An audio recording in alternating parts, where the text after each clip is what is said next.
In this video, we're going to install some necessary upgrades to my brother's BMW M235i.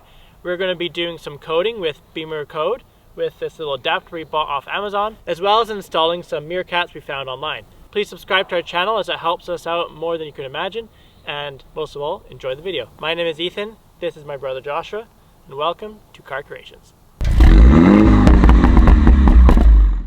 For all the Mini fans, we will be doing a BimmerCode video at some point, probably the next 1 or 2 weeks, so stay tuned for that. So the tools that we're using, just take a look here. Some trim remover tools we found on Amazon. Thank you, Amazon, it's been a lifesaver for this video. And then this meerkat that, oh, 2 of them actually, believe it or not. Yeah, 2 meerkats, surprisingly enough. And we got those off eBay, I believe. So we'll try to include links for these in the description if that might help you guys out. So, what first? Taking the old one off? Yeah, let's go. Okay. Oh, first of all, the reason why I'm changing these out first of all, because lots of people are like, what's the matter with these ones? They're fine, they work well. Maybe BMW, maybe you can answer this for me. Why gray? And see any other gray apart from the wheels? Also, why gray wheels? BMW needs to work on that. As well as, I really like the M2, M4, other M style mirrors where they have that little pointy thing, this thing. I really like that. As well as, you might have the question, why'd you go gloss black as opposed to carbon fiber? A lot of people are doing carbon fiber nowadays, and it's starting to look tacky sometimes, which is very unfortunate. And you have to do everything carbon fiber if you're gonna do a little bit. Anyway, so the reason I got gloss black, because it matches the rest of the mirror, it matches all the trim, and yeah, I thought it might look cool. Just getting the trim tool in the top, kind of moving it around, my finger under the edge. Oh. Well, apparently the integral point was right there. Good to know. So, just use this to pry it up a little bit, then afterwards, grab it from down here and pull. We'll test that on the next one.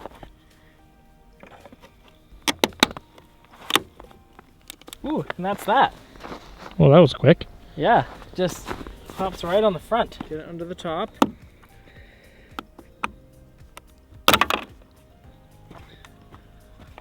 There we are. You won't break it, probably.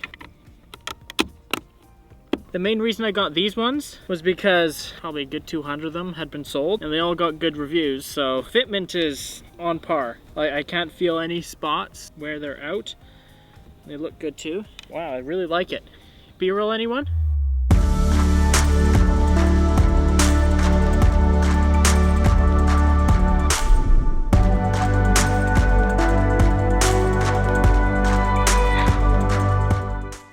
Now it's time for some coding. We're going to add some nice little features as well as code out some little things that annoy me. First of all, the OBD connector. Just show us the brand. The brand is V-Peak. Just under here and up. And once it's in properly, a little blue light will come on to tell you that they're in and connected. There you go, it's right there. That's where it plugs in, at least on his car. Alright, so the first thing that we need to do is download the app from the App Store, BimmerCode, and then get it connected to this adapter. It looks like we actually have to buy the program. So, question is, Joshua, do we buy the program? Alright, so it's been a day. We had to wait till the next day because one, we went to think whether or not we were going to buy the app. I'm not sure whether it's completely worth $50 plus adapter, but we'll see how these go. And then also, I'll be coding my Mini 2 with it. Probably next week, so worth it for us anyways. The other reason is that it was blizzarding, but now it's raining, so we kind of have to film it cramped up in the car. So the first thing that we're going to do is iDrive system shutting off when you open up the doors, because it's annoying sometimes when you drive up to something important, you open up the doors, suddenly your music's blaring out the door. So that's the first thing that we're going to do. So I'm just going to quickly connect here.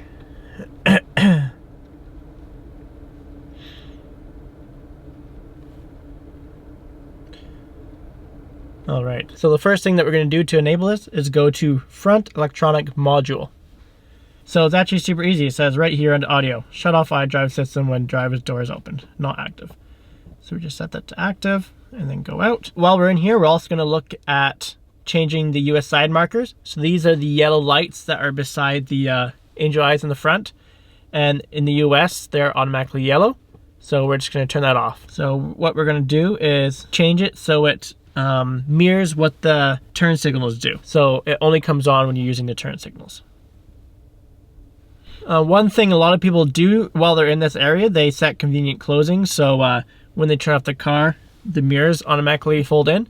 But we're in a cold climate, so if it's iced up, it could wreck the mirror, so we don't want that. We're also going to do automatic mirror tilt, and we want to turn that off. I don't know if you can hear me from this side of the camera very well, but when I reverse, it tilts down, which might be helpful, but it never tilts down in a proper direction, so I just like them to stay the same. And then finally, what we're going to do is unlock doors automatically where the ignition is turned off. Set that to active. Okay, so all we have to do now is click code. Start coding. And now this is going to go on for a while. And I'm going to take a nap. Restarted the ECU. Josh was panicking inside because his car shut off. It said front collision warning system. Inactive, consult service center. Yeah, it always goes crazy when you do the ECU. Coding successful. So let's quickly test the things that we just coded here, and then we'll go on to the next one. Nice. That looks way better. And when you turn the signals on, they come on. Nice. And it's off. Yes. Okay, next I'm going to put it in reverse. And all right. We'll see if that mirror folds. Okay. It shouldn't if coding will work. Nope, they didn't change, so that means that worked. So now let's code the daytime running lights to always be on in the rear. All right, to enable the rear running lights at all times, we just have to go to the rear electronic module. We want to do the inner part. Oh. Why wouldn't it be the outer part? Yeah, I think you're right. It's the outer part because that's the bigger part. Well, I'll blame you. And then the thing that I just mentioned to Joshua that we really like the idea of, when you slam on the brakes, it flashes the brake lights in the back. So we're just going to turn that on. Kind of like what an F1 car does? Yeah. And then we want it 3 times per second or 5 times per second? Fast. Fast? That's okay. Cool. There we go. So it doesn't always happen. You have to be like an actual emergency stop. So, okay. That's it. So let's press code. It was just pointed out that we forgot to show that the running lights worked on the back. So we were right by clicking the outer lights as opposed to the inner lights. All right, so when you start up the car, it gives a little welcome screen on the entertainment system. We just want to code the bland one that we have now, which says BMW connected, to the one that just says M. So in order to do that, we just need to load up head unit, start animation. So let's click on this, and then right now it's connected drive 1, so we would just want to change it to M. So we're going to change the sport displays to red, as that's more exciting. So after that, we're just going to hit code. And then we'll show you what these look like. ISO standards. Oh, look. Oh, yeah! That looks good. Yeah! The last thing that we're going to code is the M performance up here instead of M235i, as well as this showing the speed there. For some reason, in my Mini, I can show the speed there, but he can't in here, so we're just going to code that in. So in order to do that, we just need to go to the instrument cluster. All right, so in here, we're going to change the startup logo as well as the logo you see there to M Performance. So let's go and hit M Performance there. And then up here, we just go and click. Oh, so I changed the startup to M Performance, but I couldn't actually change that logo there to M Performance, it looks like. Digital speed. Forgot about that. So I just have to change that to active. And then we're all set to code. Ooh, okay, those are red now. That's kind of cool. Okay, that's enough. There it is. Oh, and performance, there we go.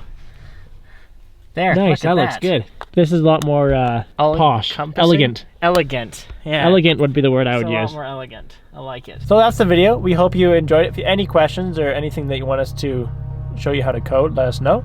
And for you Mini people, we'll be doing a coding video probably next week with my clubman. And if you have any comments, questions, leave it down in the comments. Most of all, please hit the like button and subscribe for plenty more content to come. Hit the like button. Hit it. Like and subscribe to.